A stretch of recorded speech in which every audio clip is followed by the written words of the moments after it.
Hello, hello, my brothers and sisters. This is Garrett Bake, your brother in arms, and welcome to another episode of The Tactical Businessman. Today's topic: superheroes. Superheroes. So, the other day I was having a conversation with my boys, my two boys, who are now 17 and 12, and we were talking about superheroes, and I was asking them who their favorite superhero was, and there's Iron Man and Captain America. I think were the two that they picked. And we were talking about, what they loved most about it, and of course the suit, and then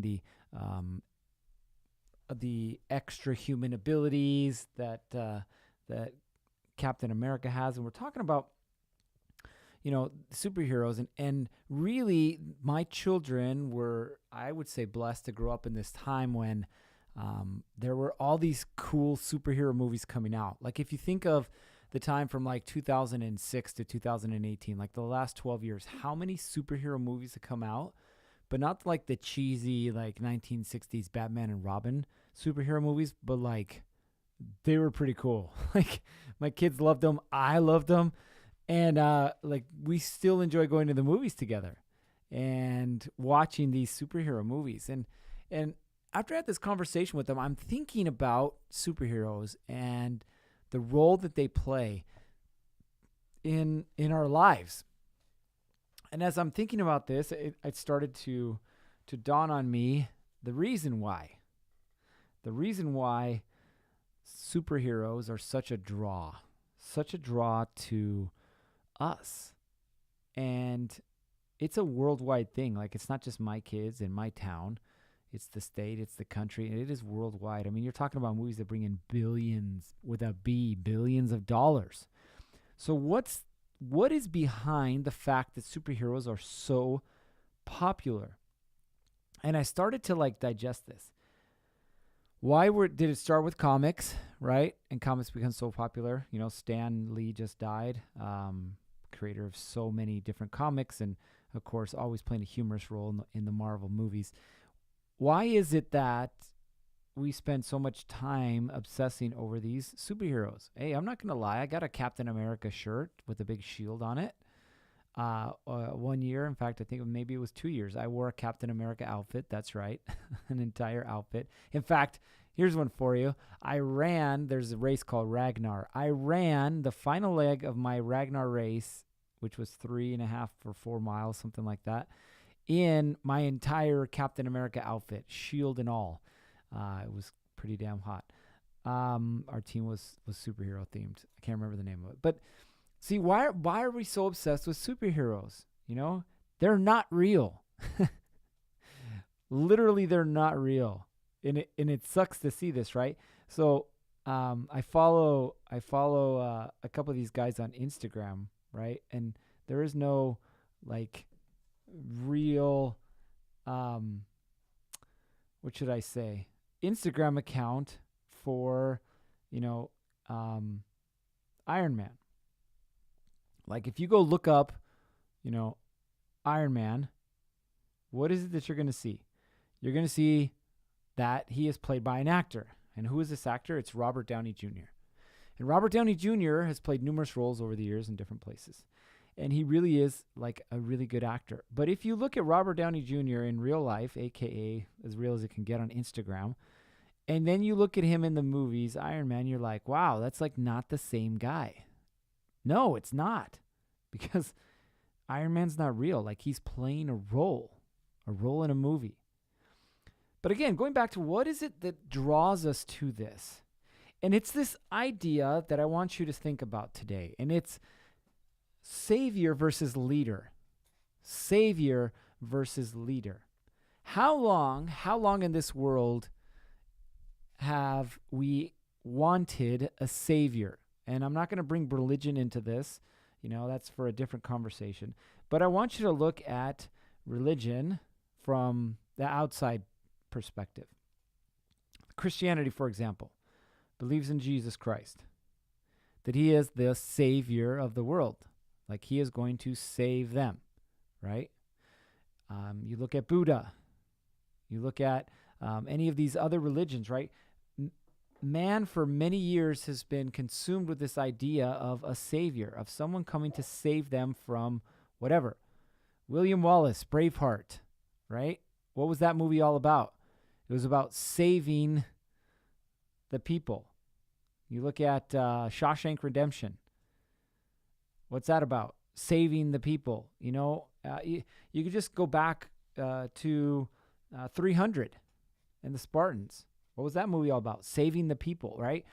And it's almost like we as a society, and I don't just mean here in the U.S., but we as a society in general have given up hope that we can change anything about our lives, that we can change anything about our circumstances.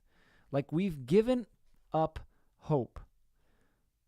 So the question then becomes, if we have given up hope on being able to save ourselves, who is it that we turn to? Who do we turn to when everything else fails? When there's no superhero around? When there's no one to rescue us? Who is it that we turn to? I want you to think about modern society. Modern society, each nation has a what? At least if you're a legit nation, you have an army. For external what? Saving, protecting. And then each country has an internal what? Police force. For what? For saving. For protecting. I mean, think about this. What's on the side of every police car? Protect and serve. What is the oath that every police officer takes? It's to protect and serve. How do I know this? I took the same oath, right? And that's what I did for 15 years, is I raised my right hand, and I swore to protect and serve the citizens of the community. And I'm not going to lie to you that there were certain people that we ended up at their house over and over and over and over again. Sometimes it was a child that was acting up. And by child, I mean like younger than 13. Yes, we would get called to the house for disciplinary issues. Sometimes it was an abusive relationship. A woman would be physically or emotionally abused, and she would call us. And we'd show up at the house, and we'd arrest the boyfriend or the husband. 2 weeks later, we'd be back at the same house. And if he was there, we'd arrest him. And then 2 weeks after that again. And it's like over and over and over again. These people would call police officers for what? To save them. Here's the problem. Superheroes. We talked about this. They're not real. I would love for them to be real. Don't get me wrong. Like seeing the Avengers, it would be pretty cool. Like if that actually existed. I would love to be a part of it. I don't have any superpowers, but I would love to be a part of it. So the superheroes, they're not real. To our kids, they are, but to us, we know they're not real. Police officers, they're heroes, right? But here's that flaw, is they're always too late. They're always too late. The average response time for a police officer in the United States is 9 minutes. 9 minutes. What can happen in 9 minutes? Well, most of you, hopefully, can run an entire mile in 9 minutes. Most of you could at least walk a quarter of a mile in 9 minutes. Most of you, if you were a burglar, could rummage through a house in 9 minutes. So police officers are always responding to something that has already happened. People call us, I just got robbed at the bank. People call us, so-and-so just shoplifted. People call us, I was in an accident and this other car took off. People call us, this person beat me, this person shot me, this person. Always responding when? After the fact. Always too late. So think about this, right? Superheroes, not real. Police officers, try as they might, always too late. Always getting there too late. Not when the crime occurs, but after it's already happened. So who's left? If there's no superheroes to save us, If the police officers aren't going to save us, like who's going to save us? Who do we turn to? Who is coming to save me? Who is coming to save you? The answer will surprise you. It's you. You are the only one that's going to save you. There is no government, religion, person, organization, society, neighbor, friend, family member. There is nobody that's going to save you.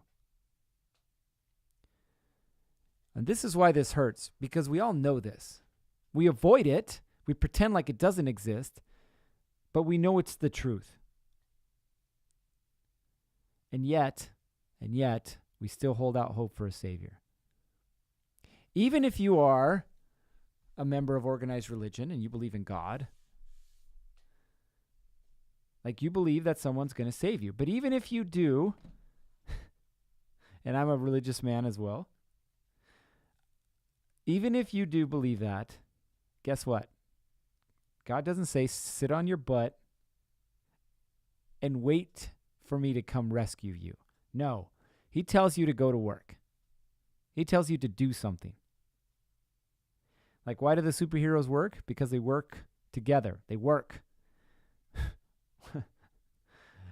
And this is the very thing that we avoid. We avoid the very thing that we know will save us. The very thing that will save our bodies, save our relationships, save our bank accounts, save everything in our lives. We know what that is. And that's us.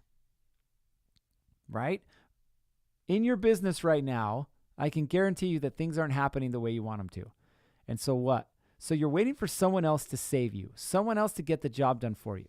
How do I know? Because I've experienced this. Currently, I'm experiencing this with Facebook. Love Facebook, kind of. Okay, not really so much anymore. So I've got this ad campaign that I'm putting out. Yes, people do advertise on Facebook. And so as a businessman, I advertise on Facebook. So I put this ad campaign together to try and generate what? Leads. People who are interested in my program. And I put it out there, and guess what happens? Facebook shuts it down. It violates their policies. Now, that in and of itself is not a big deal. It happens all the time. Usually you can course correct and move on. But mine kept getting shut down for 3 days. For 3 days, I had no answer. Changing the wording, changing the videos, changing everything. No answer. Finally get a hold of somebody after 3 days. You know what I find out? They don't like guns. Go figure. Facebook doesn't like guns.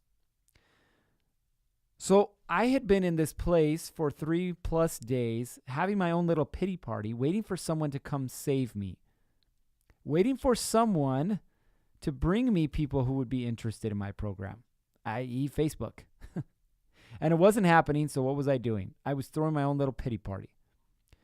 And what I should have been doing is finding alternative ways to reach people who would be interested in my program, who would connect with my voice, who would connect with my message. And instead, I was waiting for someone to save me, for someone to fix my ads, for someone to tell me what's wrong. And how often do we do this in life? How often do we do this in our business? How often do we do this in our personal relationships with our spouse, with our kids? We're always waiting for someone to save me. I want school to discipline my kids, or church, because I don't know how to do it, because I might screw it up. So I'll let someone else do it. I get it. Because for me, I still fall into these patterns. When I argue with my wife, what's the first thing I want to do? Run and hide. I don't want to deal with it. I want someone else to handle it, someone else to take care of it.